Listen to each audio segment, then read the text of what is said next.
arguments ez'ekisiru MPs ze baleeta tandika kati abantu nabo beetaaga bwe tujjayo ssente nabo ne tubawaako stupid baba lwaki mufuula abantu bamasiikini mube mupya balina endowooza muli ba copy UgandaEyenkya ate bannaddiini abandi badde bakoma ku kintu kyonna balinda ababbi babbe bajje babawe ebifo by'okumwanju babagende naffe mutuweeko era bwe baba babba bannaddiini be basooka obbaaniriza kati mufisha sako ya bubbi ababbi babba ne bajja eno mu masinzi ne beefuula abakooli ennyo n'aba bannaddiini awo ne batwala ku mutuweeko kukyembya babba munyago UgandaEyenkya bannaddiini okusula mu buliri bwa bannabyabufuzi nga baliira wamu bonna babbi. Let me tell you how many opportunities have Clerics missed nga basinkanye Museveni. Yes. Bamugamba bugami sebo tuzimba sebo kino era bwagenda okuluna bwati agamba nomba banja kyacho Uganda emmanja simanyi bumbyo babomeka malira wa tubabanja bomeka abo tubalina Catholic Church abo tubalina Muslim Fraternity abo tubalina Pentecostals ate kati jukira batusabya amamotoka katuliro mbawe motoka buli bishop gubatikira ngabo tu aba Church of Uganda ndi zibale mwao. Yes. Kati abo these are just campaign actually bannaddiini are campaign agents. UgandaEyenkya ba MOP obakiriza okweteekera omusaala gwabwe n'ensako ojjukira bwe beewa obukadde 2 ku mmotoka. Yes. The same statement Nigeria ekoyinga naye obuzibu bwe twafuna tibano bebegerekera bwe bagamba nti tulinyise nga tulinyisa bwe bagamba nti tusse nga tussa nite basobola kussa. UgandaEyenkya silence ya President Museveni etegeeza kikubazza tugamba alwanyisa corruption and everything but he's silent. Bafuna ensonga eyetagisa address yayita mangu address awo na address na every 8 p.m. wayagalidde balunaku ki but on this he's silent. Bwe yavaayo ku mabaati kyekyaddako nabbanja teyababogeredde munzijeeko olugambo munzijeeko temuddamu okumpita omubbi w'amabaati nze amabaati gano ageno nagatwala eno ageno nagatwala eno zisina mabaati ge natwalako timunzijeeko akajanja mwaba opposition nabakina baki kakati bwekiba nti amabaati yagahandolinga bwati. Yes. Kati bino ebya Parliamentary byolowooza agenda bihandolinga ati yakyasoma ttayiri. UgandaEyenkya omanyi speaker naye speaker abadde ameze ebiwawaatiro ng'atambula avu mukama we alinga atakyamulabawo. Museveni mugezi asobola okuleeta akantu ngaako kamukube kati agende akati era okyabogola ndi mukama wange eŋŋonze. UgandaEyenkya naye kati ne batusibira ekkubo sawa namba ng'agenda sawa namba bajja gisiba ng'akomawo tuba tukyali bantu tuba tukyali bannansi kati nno national IDs zigenda kuggwako bwe zinaggwako ogenda kusiizinga okubeera munnauganda kasetuka ku expire bwete lunaku lweggwako lwe baateekako kitegeeza nti tokyali munnauganda simanyi okiraba tokyali munnansi waki wa Uganda kitegeeza nti oli stateless ate olina kuddamu ku applyinga ekyo kyali kibaddewo kiriwo ffe Uganda mu nsi ekulemberwani pulezidenti waffe Yoweri Kaguta Museveni bannansi bali kuki basirise Parliament eri kuki esirise bakola ki balya binnonogo nakugabana munyago.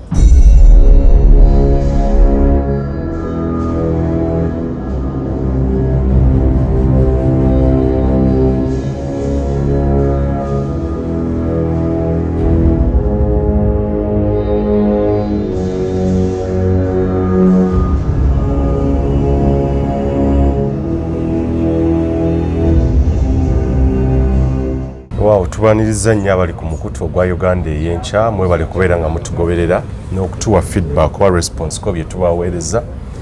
Nze muzukulu wa Gabunga Moses Wamala era nga ngenda kubeera ne Musumba Moses Solomon Male kuba tochi mu nsonga ezitali zimu ezigenda maaso mu ggwanga lyaffe Uganda.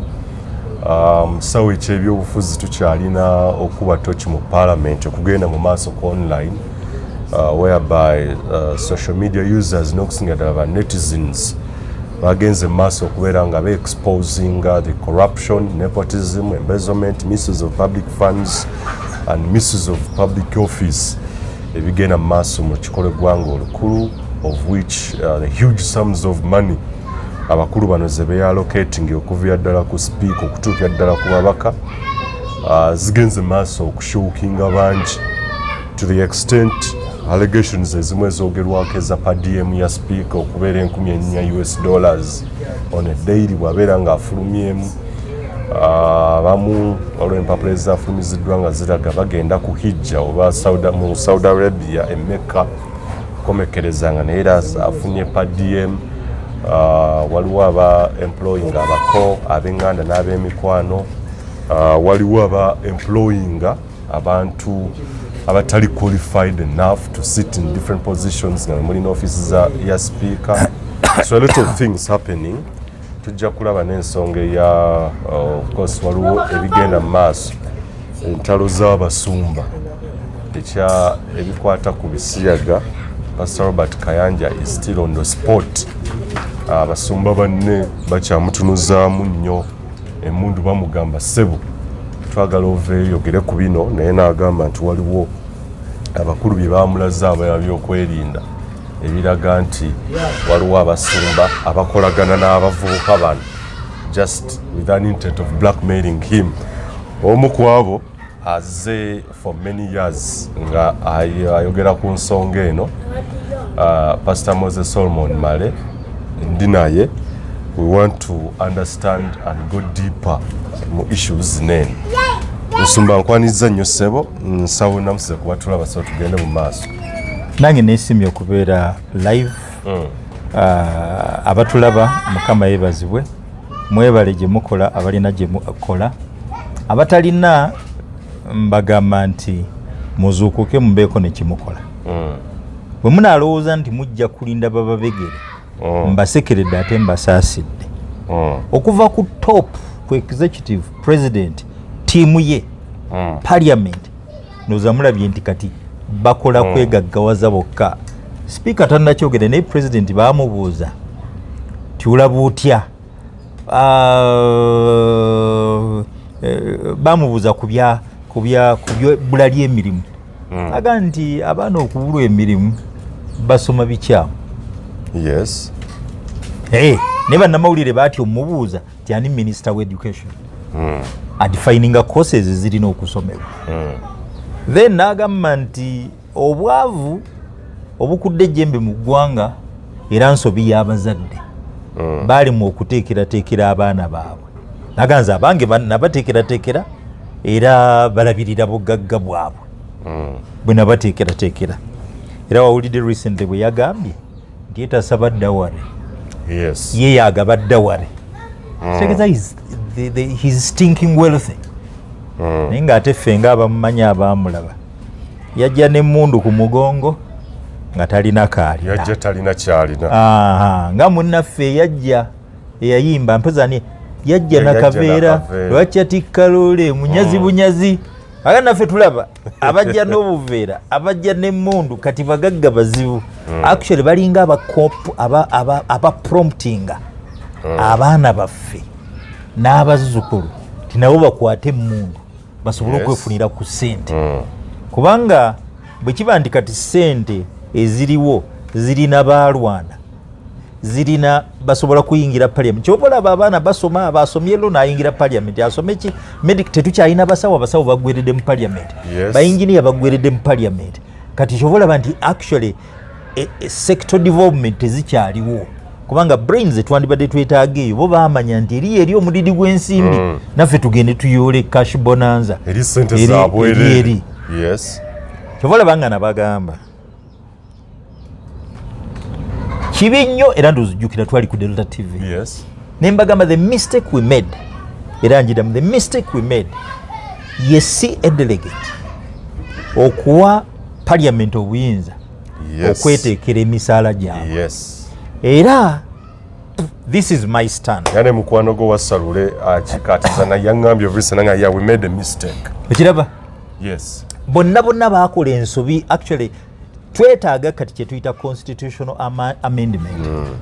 Naye gye sisuubira nti eyinza okuyitamu kubanga tulina bano omululu gwe balina embizi eziri mu animal farm ogwazo mutono ogwabano gwasusse omululu gwe balina bano okufuna ssente okugaggawala embizzi eziri mu animal farm akataba animal farm kamanyi ze gwalina ogwabano mutono ogw'embizzi mutono actually bano ogwabwe gusonga ogwaki ogw'embizzi kati tuba classifying tutya kuba nabadde ndaba ebiyitingana speaker alina radio yafuna obuwumbi 3 contract ya buwumbi 3 mu emitwalo mu obukadde 10 mu something lwaki taagulira ebba mmotoka agimuwenga ekirabo eyakafulumizibwa ekiraba akati olaba nti actually tuli mu free tukita kitya ripping off the Ugandans ate nga tegenda kukoma okujjako nga tuteese semateeka ne tumukyusa ne tugamba nti enough is enough ba MOP tebakyaddayo kwewa musaala ng'omusaala waliwo an independent body oba akakiiko akateekeka civil service pay nga ababaka ba Parliament tubajjako obuyinza obwegerekera musaala baveeko actually Parliament ebeere nga tekalinaako na control ngako kekateeka ky'omusaala n'allowances naye ezo sente obukadde $4,000 olunaku bwe bukadde ndoza nga 13 oba 15 awo babugenda mu 14 babugenda sebuza tebwera na 16 musumba ku rate kakati eriko rate ya meka kati eri mu 14 dola yatuuse dda mu 14 musumba wetwogere akati batugamba bati anti economy erongoose so tuli mu spiraling inflation 14 abo bukadde 16 edde nezigwamu ezo nolaba nti essomero erya UPE baliwa obukadde 10 ne basaba accountability ne bakwata omusomesa oba headmaster nti yabulankanya obukadde 2 speaker obukadde 4 agenda kuwumulamu padde babumuwa tobaze ticket for that is padiem omusaala gwe togubala kogwe tegukwatibwako akati nogenda kuba MOP bona they're just minting money so wano musumba kino kyakakasiza the expose yakakasiza nti tulina na opposition because they are all enjoying lavish lives kati kansoke nkubuuze bagamba nti bwogende bulyambwa naawe olyambwa kati opposition bwe yagenda ebulyambwa nabo balyambwa ate kikyosuubira era kyebanenya mapiti ya Mpuuga bonna babanenye bonna babanenye oba bonna benenye ekirala abantu batadde nnyo focus ku Parliament tibalya ssente naye nebeera bira executive tibuli kiseera bayisa bo bamala kuspendinga ne bajja ne bagamba ezo muziise twazispendinga supplementary ne baspendinga obuwumbi 2 ne bagamba ezo twazispendinga don't ask ezo twazispendinga tebalina ndegwe basobola kubuuza ne president basobola mugamba ndi oye zino waspendinga zaaki ebisawo bya ssente byabadde ayiwayiwa ate bannaddiini abandi badde bakoma ku kintu kyonna balinda ababbi babbe bajje babawe ebifo by'okumwanju babagende naffe mutuweeko era bwe baba babba bannaddiini be basooka obbaaniriza yabubbi ababbi babba ne bajja eno mu masinzi ne beefuula abahooli ennyo n'aba bannaddiini awo ne batwala mutuweeko kukyembya babba munyago kakati unless that cycle is stopped bannaddiini okusula mu buliri bwa bannabyabufuzi nga baliira wamu bonna babbi. Let me tell you how many opportunities have Clerics missed nga basinkanye Museveni. Yes.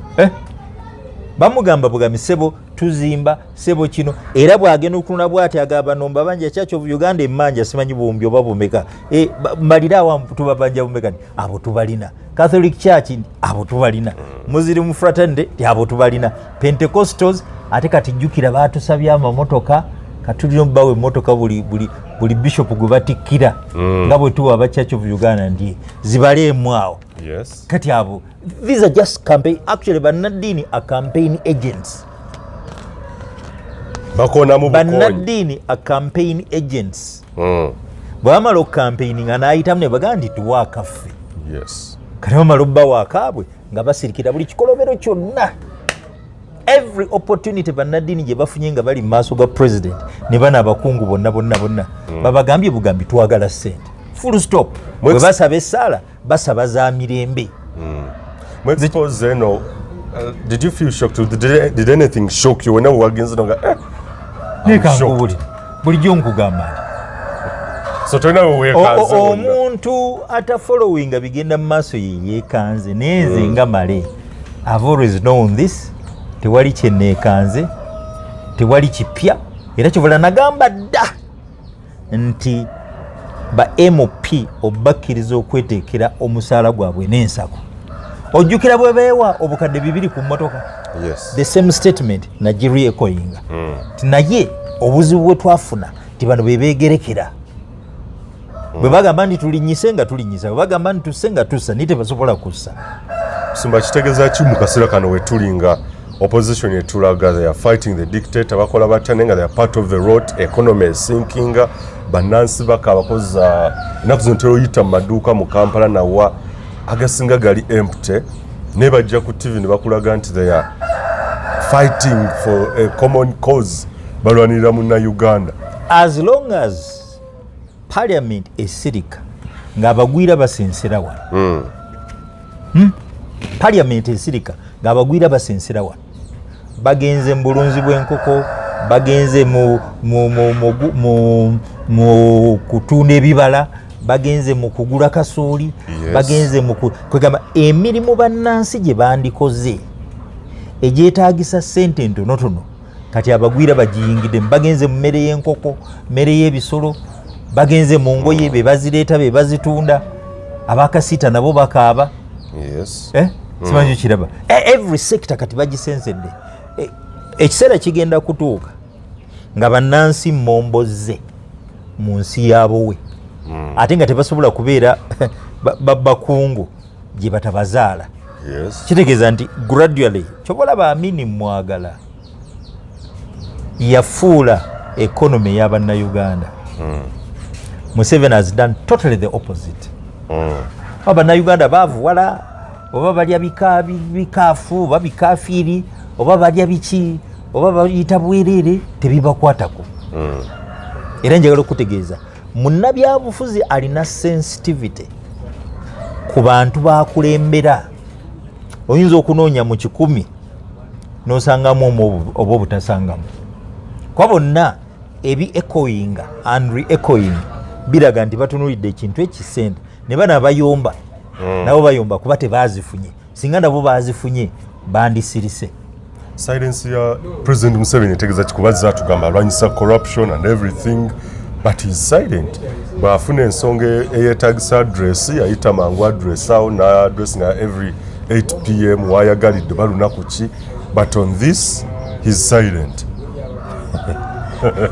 Bwe yavaayo ku mabaati kyekyaddako Nabbanja teyababogeredde. Munzijeeko olugambo, munzijeeko temuddamu okumpita omubbi w'amabaati. Nze amabaati gano ageno nagatwala eno, ageno nagatwala eno. Zisina amabaati ge natwalako ti munzijeeko akajanja. Mwaba opposition nabaki nabaki. Kakati bwe kiba nti amabaati yagahandolinga bw'ati. Yes. Kati bino ebya Parliament byolowooza agenda bihandolinga ati. Yakyasoma tayidi. Bw'analaba nga abantu bakaaye ng'avaayo ng'ayogera bwe kirambalanga kiggwa. He's a schemer. Yamanyi kyayagala. Abantu bano basobola okwononeka. Omanyi speaker abadde ameze ebiwawaatiro. Yes. Ng'atambula avu mukama we alinga atakyamulabawo. Yes. Museveni mugezi asobola okuleeta akantu ngaako kamukube kati agende akati era okyabogola ndi mukama wange ngonze tikale ebyo mubireke nammwe mubimanyi. So ayinza okukwesanga opportunity president. Nkugambye okujjako nga tumumanyi ne bwoba omumanyi asirika n'alaba abantu banyiivu bantu bakambuwavu mbakoze ntya n'avaayo naga kasita bali exposed enough wings zaabwe mmaze zitema kati basobola okudda mu shape tulaninga ekintu kyaffe. It's all about skimming. It's all about continuing the reign. Era kyovula banga nabagamba kyensuubira nti nakyo kizibu okukola. Eggwanga nga bwe lifaanana kati lyetisse kye tuyita lagegi gwe mugugu. Yes. Omuzito omugugu gwe twetisse ku mutwe naye ekyennaku tulina baziyita zitya codes bagusibye kuno bwe bati ne muno neeno yonna naye gutumenya bwe tugamba nti tugukasuka wansi tusookawo omutwe bwe tugamba nti tugwa nagwo okuggyako ng'omugugu ogwo codes zisaliddwa. Yes. Otherwise tetulina ngeri gye tugwetikkula wonna bwe tugamba nti tugukube tukuba mitwe gyaffe ne gyabika. Bwe tugamba omulala nti agutukubire era sitirwa jjaga ndi mwagala ngukube naye ate nga ndabanga agenda okubajjamu obwongo kuba gubali ku mutwe. Yes. And that is baggage eyo oba luggage yeyo Yoweri Kaguta Museveni. All of that you see, the mess, the parliament, injustices,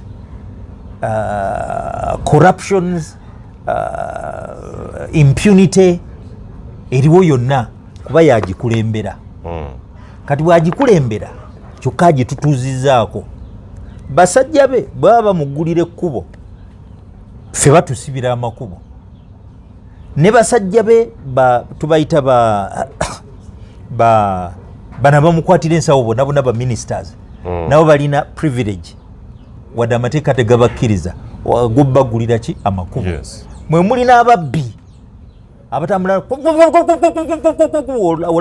olaba lidika ekulembera ya poliisi mwenanga mudde ebbali ng'eyitawo nti batwala ani nti tetumanyi tibalabika batwala investor ababbi abo bwe batyo bakola naye nga munnansi bamuggalira ekkubo essaawa namba nga president tannajja n'amala okuyitawo ne balyoka balimuggulira. Si ekyo kyokka balina okuyiwa amagye okuva e Kampala paka Nakasongola bw'aba n'agenda Nakasongola bagayiwe wa oba agenda wa. Recently bagayiwa ne mu town nga Janet agenda okulambula ekisaawe sina kukiggulawo naye kola ki kukirambula ne bayiwa ne basiba enguudo. Akati emirimu egifa nga basibye enguudo mingi, time gitufiirwa nga basibye enguudo nyingi. Abazungu bagamba time is money. Yes. Naye nze mbagamba time is more than money. Time is life. Once you lose one moment of your time, that is one moment of your life lost. You will never and ever redeem it. Obudde bwo bwe bulamu. Singa obudde bwali sente busente, that is easy to make more money. Ni obudde bwe bulamu. Ekitegeeza nti bw'oyonoona obudde bwo ekitundu ekyo ekyenkanankana n'obudde obwo kyekitundu ky'obulamu ky'oba oyonoonye. Otuuka mu old age nga kale singa mu 70 yatusibira kkubo kale singa kino ng'olaba just 1 minute can mean a lot. 1 minute can save life, 1 minute can waste life. Naye kati ne batusibira ekkubo sawa namba ng'agenda sawa namba bajja gisiba ng'akomawo tuba tukyali bantu tuba tukyali bannansi kati nno national IDs zigenda kuggwako bwe zinaggwako ogenda kusiizinga okubeera munnauganda kasetuka ku expire bwete olunaku lweggwako lwe baateekako kitegeeza nti tokyali munnauganda simanyi okiraba tokyali munnansi waki wa Uganda kitegeeza nti oli stateless ate olina kuddamu ku applyinga ekyo kyali kibaddewo kiriwo ffe Uganda mu nsi ekulemberwa ni pulezidenti waffe Yoweri Kaguta Museveni bannansi bali kuki basirise Parliamentary eri kuki esirise bakola ki balya binnonogo nakugabana munyago bo bali cash and they are contented, they are satisfied. Now twetikudde tutya omugugu gwe tuyita Yoweri Kaguta Museveni ne ttiimu ye. One, bwe tuba twagala emirembe tulina gwetikkula mirembe. Bwe tugamba nti tukwata miggo tetujja kusigaza bwongo kitegeeza omusaayi gujja kugwa n'emirambo gikole ki? Yes. This is my proposal era nagikuwadda. Oba twalina ani? Oba twaline minisita wa ICT yani? Chris Baryomunsi. Oba twaliko ne Chris Baryomunsi neŋŋamba nti eku Delta ojjukira. Neŋŋamba nti kakati tusaana Parliament ereete etteeka ngaliwa Museveni immunity okuta obukulembeze nga tawawaabirwa. Abantu temujja kitegeera bannayuganda. Bayinza obutakitegeera ssaawa. Naye mudda muli kitegeera. Immunity kyeki? Mu ntalo ejje bwe liba ly'amaanyi litya nga lirina omulabe gwe lyaŋŋanga terimutaayiza wonna. Kwa bwe limutaayiza wonna kitegeeza nti fighting up to the last man musaayi gugenda kuyiga. Yes. Naye kyerikola likola liti likuba ne ligamba nti tumulekere ekiziiti eri, kale tumulekere olw'ejjinja oba tumulekere olw'ebbombo. Luno olw'entebe tululumbe, tulumbe n'olw'ehoima. Okay, bwe tulumba olw'eggulu olw'ebbombo kitegeeza tumulekedde lw'ejjinja. Yes. Bwe tusiba olw'ejjinja kitegeeza tumulekedde lw'eggulu. Bwe tusiba olw'eggulu n'olw'ejjinja kitegeeza tumulekedde lw'e Masaka. Kaka mumuwa ekkubo asobole okufuna waddukira oba tumulekere olwe lwakitula. Naye temusobola kugamba tugenda mukwata tumunyige tumutwale mu ICC tumutwale mu kooti tumutwale mu ki. Yeetaaga garanti nti bw'aba atadde obuyinza tajja kuvunaanibwa, tajja kutulugunyizibwa, tajja kukola ki. Ate kino nkibagamba ndoza n'abamuli ku lusegere bonna kyetaagisa. Reason asobola n'okuba ye nga yanditadde ne bagwe olagawa. Olagawa ekyo nakiwulirako. Olagawa bw'oba oyagala obulamu ne famire yo sigalawo. N'asigalawo omusajja wattu nga talina kyakkola. He's a prisoner himself. Naye tasobola bagamba nti amwe prisoner. Tie bampamba nina okubeerawo basobole okubeerawo. Nolwekyo tulina okuba abagezi ng'abaana b'emisota. Yes. Nti president tumuwe immunity oba twamendinga ssemateeka oba tukola tteeka liri independent. Naye ndoza ssemateeka ye mutuufu okwamendinga. Tuteekemu clause ti president bw'anaaba atadde obuyinza taawawaabirwe. Bw'aba taawawaabirwe ajja kubeera ne garanti nti okke kante n'abantu be bano abamuli ku lusege. Let me tell you Wamala, let us be very honest. Singa gwe president buli akwesimbako agamba agenda kukuvunaana oto obuyinza. Ate America yagenze netukole era Joe Biden oba alifaaki ndoza Mungu amukube ebbalaayi. Kubanga yagenze nadda ku Trump n'atandika persecution. Bamugulako guno nga president alina obuyinza obugamba nedda ezo cases zonna. Ojjukira Bill Clinton ng'ava mu State House yasayininga decree etamukoddomiwe n'amugyako emisango gyonna. Ogijjukira? That was the last bill he signed.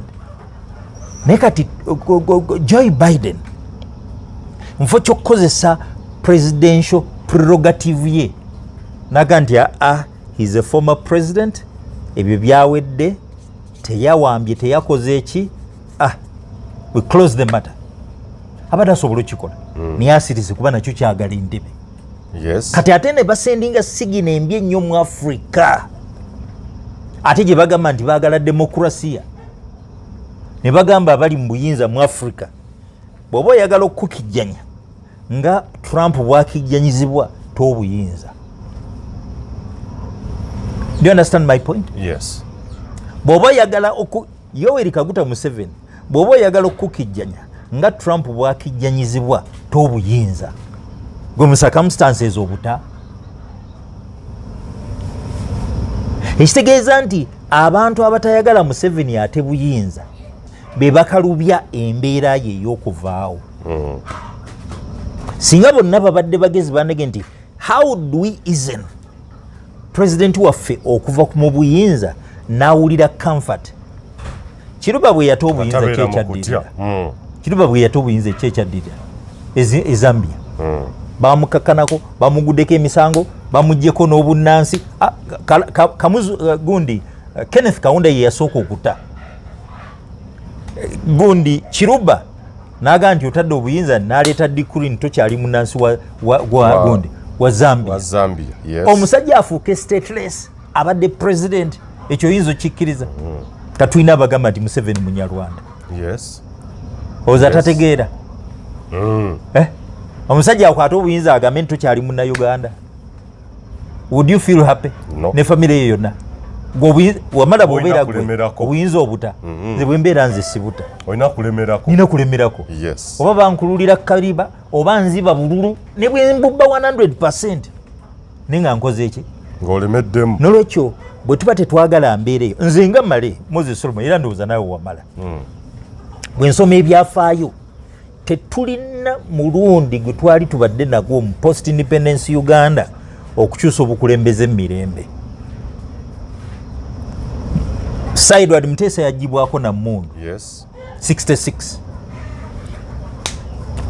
Apollo Milton Obote 1 yagibwako na Mundu nga 26 nga 25 January 71. Idi Amin nagibwako na Mundu nga 11 April 79. Lule Mundu ze zamuggyako ani aggyeko Lule ani yamuteekako 1979 nga afuze emyezi ebiri nga kufuze endoze ennaku 69 Mundu ye taata wa Lule mukwano gwaffe mukodomi wange ewaswa Lule gwegenda obuze wassa Lule oba ye yali alabye ku nkyukakyuka ey'emirembe mu ggwanga akyaginoonya naye be batutekera ssemateeka. Yes. Era wassa Lule I hold you totally responsible for the massacre nti Parliament yiyo. Yes. Ate mwagenda ne muteekamu clauses ez'okujja amendinga. Yes. Wassa Lule mukodomi wange ekyo nkikuteekako kubanga singa mwali foresighted naye omanya abazungu bano batusiba bbula kubeera kumbi be batuteekerateekera ssemateeka clauses ezirimu be bamala ng'ozitunulamu bawassa Lule ne bateekako stamp. Yeah, because like apparently when I get naye naenda ngaga like yejjusa naga yatwakola ensobi. Made a mistake. It was a grave mistake. Tosobola kuddira ba vampires n'obagamba beetekere emisaala. Tosobola kuddira abantu bali greedy n'obagamba ti Parliament constitution enekyusibwanga by this majority. Simanyi kiraba. Yes. Mirundi emeka gye batubuziza nga bakyusa gundi ani ssemateeka yandibadde akyusibwa referendum. Bantu bonna ne bakuba akalulu ku clause so si bantu balubato mu Parliament nebere universal adult suffrage nti abantu basazeewo kino kye bakola naye ng'ate waliwo mass sensitization. Yes. Ng'abantu basomeseddwa si bino byakka basuulako bategedde implications ekyaliwo okwegirimiti ndi gondi ani ono omuyimbi Judith Babirye titogikwatako nti gikwateko ne batuuka n'okuleetamu ebyo ebiwomu titogikwatako gikwateko okukakana gikwateko togikwatako ng'afumbiddwa musajja mukugikwatako kati ali buweeru bagikwatako so kakati kwegamba okutwala bannayuganda for granted kyava ku ssemateeka eyakolebwa okuba nti yalimu obuwayiro obuleeta abali mu buyinza okukola kye baagala and here they are doing it. Bagikwatako nga bwe baagala ne bagikyusa nga bwe baagala. Balina liberty. To do whatever they feel. Liberty. Yes. Actually bino bye batugamba simanyi power lies with the people mu ssemateeka ebyo that is a slogan, a puff. Tebiriyo bw'oba oyagala okikakasa vaayo ogambe obodde ku kkubo anti olina amateeka military jja kuvaayo bakugobeko oba bakutwale mu kkomera. Obuyinza tebukyali mu obuyinza tebuli mu bantu. If you don't have the military behind you, you don't have the power. So kitegeeza nti actually it's the military in control. Kugambye Lule Mundu ye yamuggyako binaayisa Mundu ye yamuggyako tugenze akalulu ka 1980 bwe kakubwa Mundu ye overturning ebyali bikavuddemu. Okiraba sebo Victoria DP neweebwa UPC n'Obote Obote mu 1985 nga 27 July yagibwako mundu. Lutwa eyamujjako ne ttiimu ye nga 26 January bagibwako mundu 86.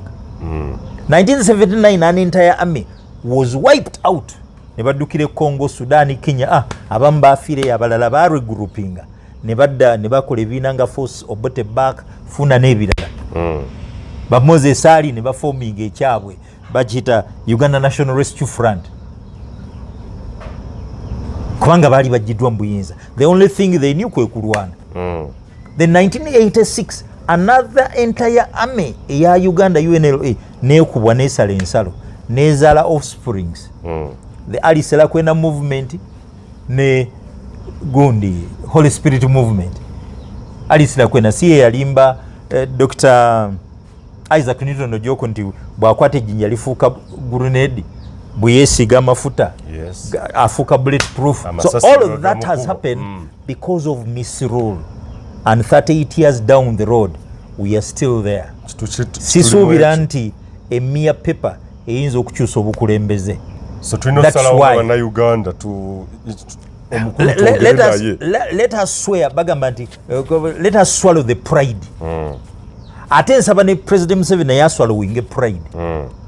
Ate nsaba abali mu byobufuzi ku opposition namwe mukkirize ti omusajja waba tasobola kugenda na mundu ate nga twagala emirembe, twagala peaceful transition, twagala nze nga male njagala ndabe ku president omupya nga tewabadde ku anakwata aba MP ababbye ssente, anakwata ababbye amabaati, anakwata ababbye eki, bonna abafungalazi abakola engono w'emalawi kyabakola abaggalidde abasesemeza aba strippings of everything abakola nga Amini bwe yakola. Omanyi Amini kye yakola yali kano kemisafi bwe balya sente z'omuzigiti olowooza gwe gusoose okuzirya. Bino si bipya. Omuzigiti gwa Lord Kampala bwe baali baguzimba ne bazirya, kemisafi yaliko.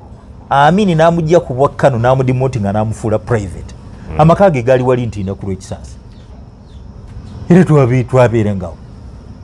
Kano kamisi safi n'amudimotinga up to private n'amugamba tobbanga sente z'omuwa omuzono.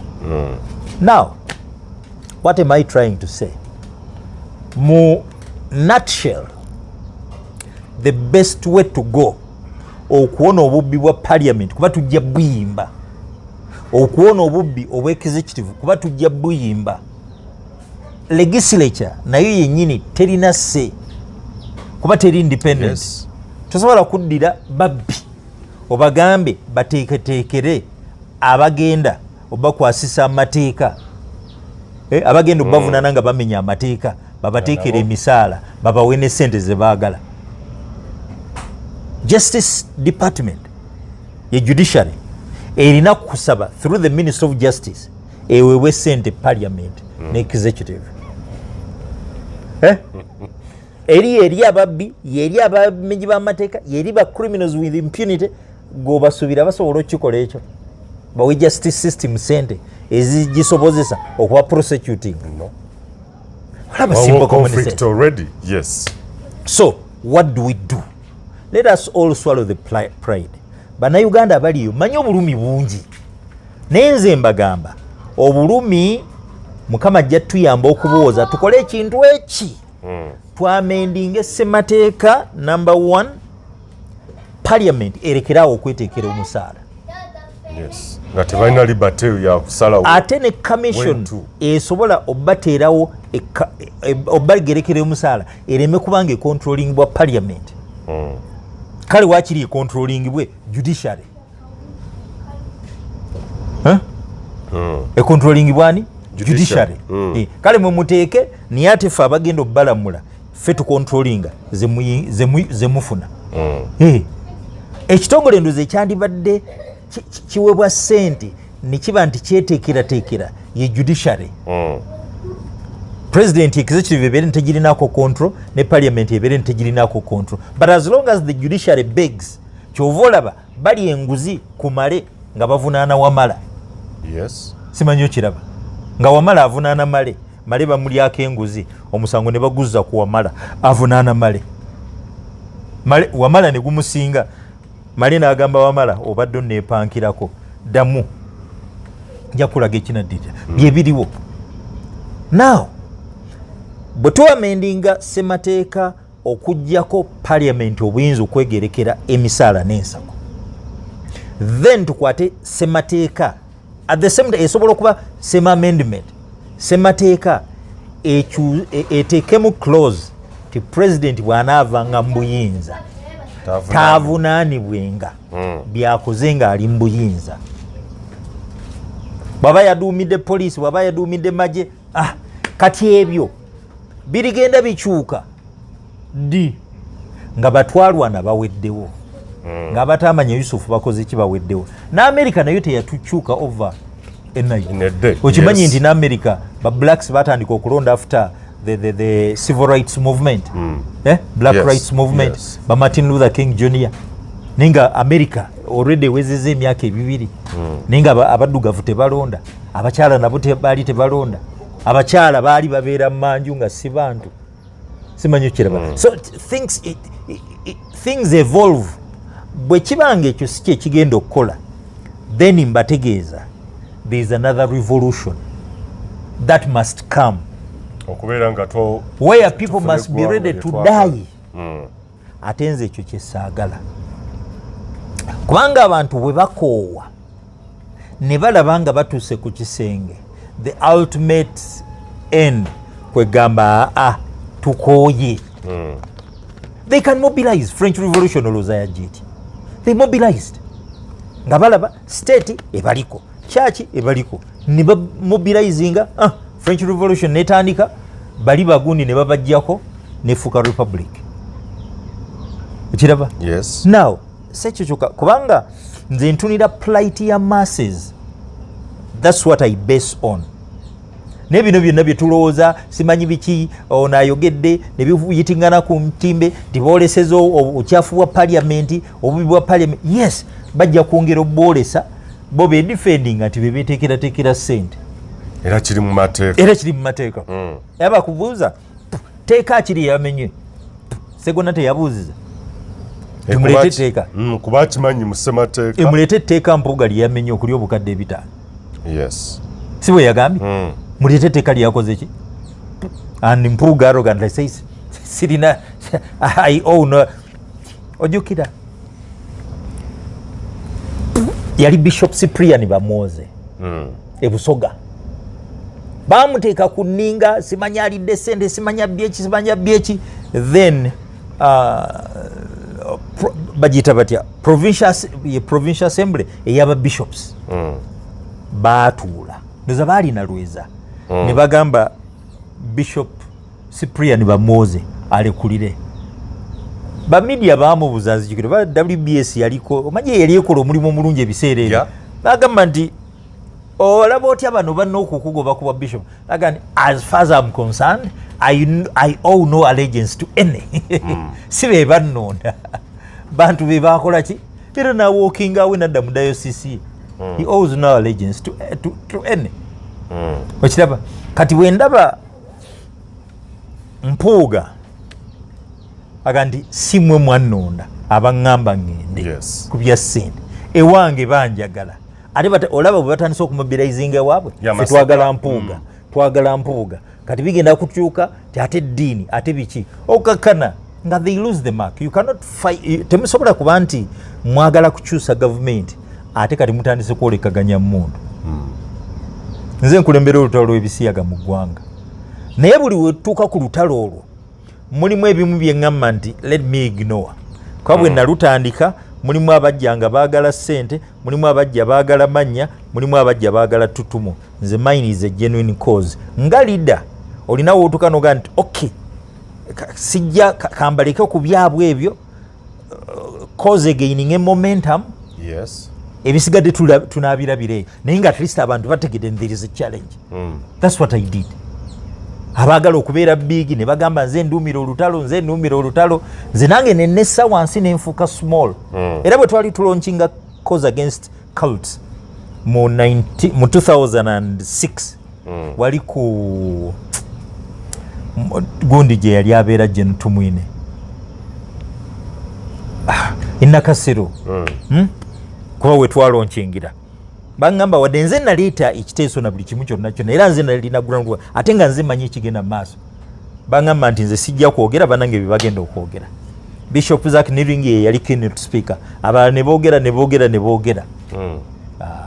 born again Pentecostal Pastor Morris Bukenya yayogera, then Bishop owa Pentecostal Assemblies of God naye yayogera n'abalala, then wamala Reverend Geoffrey Byarugaba n'abaga our brother Male has a testimony asooka abavunulire mu Luganda bye twogedde then abawe testimony to sum up. Media ne muneetooloola nensooka ne mbavunulira bye baali boogedde ne mbibakyusiza kwegamba si kubivunula naye okubiteeka mu bufunze mu Luganda bwe namaliza ne mpa testimony there and then media bamanya nti the person with material ye Male, si okutandika okustorminga TV stations, radio stations vako eno olunaku nkola shows 6 shows 8. That's what I did. I stooped low. Yes. Pride yonna ogireka waggulu nokakkana osobola okufitinga ne banno to drive the cause home. So my appeal is eyo yonna muveeyo soke tutunulire amending the constitution era bannayuganda mwenna bano abateeseteese okwesimbawo ne bano be MPs bammwe kati mubateeke ku nninga. Tetwagala kulonda bulonzi naye twagala ssemateeka asooka akyusibwe nga tetunnakuba kalulu. 1 twagala Parliament ereme kuddamu kwewa buyinza kwetekera musaala nansako. 2 twagala President aweebwe enkizo nti bw'ate obukulembeze tavunaanibwa, tewali misango gye muggulwako. Good. Oba kikere kyekiddawo nga kifuga nze sifuddeeyo naye what I'm craving for ndoza nawe kyekyalemezaawo President Museveni tasobola kuvaawo n'akalulu emmiya pepe emmiya ballot ezo sente tuziteeke mu malwaliro zizimba amalwaliro zikola amalwaliro zikola amasomero otherwise tumala biseera okukuba akalulu. Eri abagamba it's high time we do away with the parliament na kuba nga bw'okyogedde it's now becoming a burden era tetugasa nti because President Museveni wa executive esookola ebintu nga tetuna parliament so many mu COVID-1 kitwakirabanga ate parliament yakolanga. Ate numero wa Sudan yafuga ndoze emyezi 9 nga talina cabinet talina parliament nga bano ba secretaries ba ministries ba PS be bakola ki beba muyambako and the country went forward. Hey. Tetulina governor wa Bank of Uganda biganyi kutambula kati MP nebe MP nabo ntoko bayitirivu 529 is too big. Is too big for a country like Uganda. Chovala batwina executive burden twina legislative burden era temwewunya nga sente bazirya ate nabadde mpulira arguments ez'ekisiru ba MPs ze baleeta tandika kati abantu nabo beetaaga bwe tujjayo sente nabo ne tubawaako stupid baba lwaki mufuula abantu bamasiikini mube mupya balina endowooza muli ba copy naye amanyi bayibuli erina kyegamba kebikankanya ensi biri 3 oba 4 ekisooka empologoma bwewuluguma waliwo afuluma buli omu atya. Ekyokubiri omuzaana bwafumbirwa bwajja mukama we mudya ensi ekola ki mundaba mwali mulooza tekisoboka mututte. Ekyokusatu ate ekyomutawaana omukopi bwafuuka kabaka ensi erina okukola ki mundabye ate no mundabiranga ddala kiki teekawo akamwa gwe mpandulemu ogamba kiggwe ndya webakaawo nkutambulireko abo bebakopi abafuuse ki bakabaka ensi erina okukola ki okukankana. Kati kyetulimu leero bakuba bifaananyi nolaba abantu babafudde mazike babaleetera kiro z'obuwunga 2 na bijanjalo ne bakuba ebifaananyi ne balaga nti nawadde amazike gange ebijanjalo nabawadde amenvu. Mufuula mutya abantu amazike ate abannammwe ne mukkiriza ti abatamivu bange nabagulidde walagi ne banywa ne bampa akalulu, nabagulidde sabbuuni tebasobola kugula wakwoza ngoye ne bampa akalulu, nabagulidde sukaali. Nkoye that life. Bannayuganda we baddira ku kamera, njagala okwebaza maama waffe honorable okutuwa bino, njagala okwebaza taata waffe. Nennyoko tomuyita maama wo, omuyita mukazi, naye omubbi omuyita maama, omubbi omuyita taata wo omujolo nga bwoti, naye omubbi n'akuwawalagi n'omuyita taata. That nkoyo okukola kyo kiramu. Kyova I'm proposing this painfully. Nange nandyagadde asese ekitala, afe ekitala. Nandyagadde buli muntu asasulwe olw'ekyo kyakoze. Ne Bayibuli egamba nti musonyiwenga. Yes. Bwe musonyiwa muddira amanda ag'omuliro ne mugatikka ku mitwe gy'abo be musonyiye.